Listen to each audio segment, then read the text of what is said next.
आप में से कई लोगों का ये मानना और कहना है कि क्योंकि 14 अक्टूबर को होने वाला सूर्य ग्रहण भारत में नहीं दिखाई देगा, इसीलिए इसका प्रभाव भारत पर पड़ेगा ही नहीं।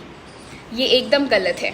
ऐसा क्यों, ये मैं आपको इस वीडियो में बताऊंगी। इस ब्रह्मांड में जब आप भारत की दृष्टि से देखें या फिर इस पृथ्वी पर स्थित अन्य किसी भी देश की दृष्टि से देखें, तो हमारे पास केवल एक ही सूर्य और केवल एक ही चंद्रमा है।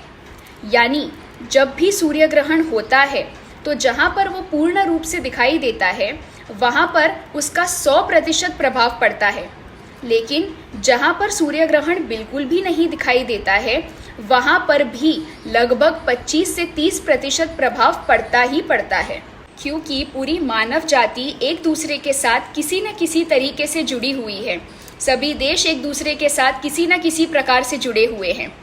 मान लीजिए किसी एक देश में बिकने वाला सामान किसी अन्य देश में बन रहा है, वहाँ पर उसकी फैक्ट्री स्थित है।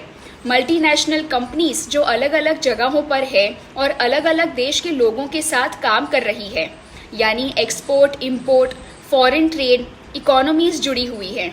आप लोगों में से भी आपके परिवार के कुछ सदस्य परदेश में बसे हुए होंगे, चाहे वो वहाँ पर पढ़ाई कर रहे हों या नौकरी कर रहे हों, किसी भी कारण से हो। अगर वो परदेश में स्थित है तो आप भी उनसे जुड़ गए ना। इसी तरीके से सारे देश एक दूसरे के साथ जुड़े हुए हैं।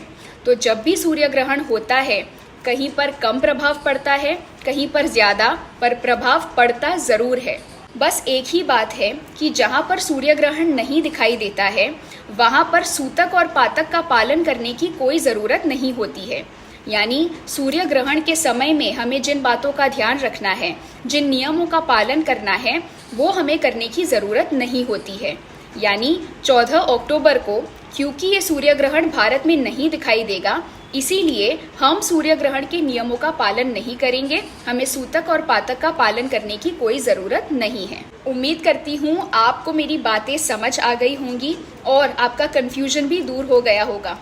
हमेशा अपने तर्क का उपयोग करें, बातों की गहराई तक जाएं, उन्हें समझें और उसके बाद ही अपनी विशेष टिप्पणियाँ दें। चलिए, अपना ध्यान रखिए। वीडियो देखने के लिए बहुत बहुत धन्यवाद। जय माता दी।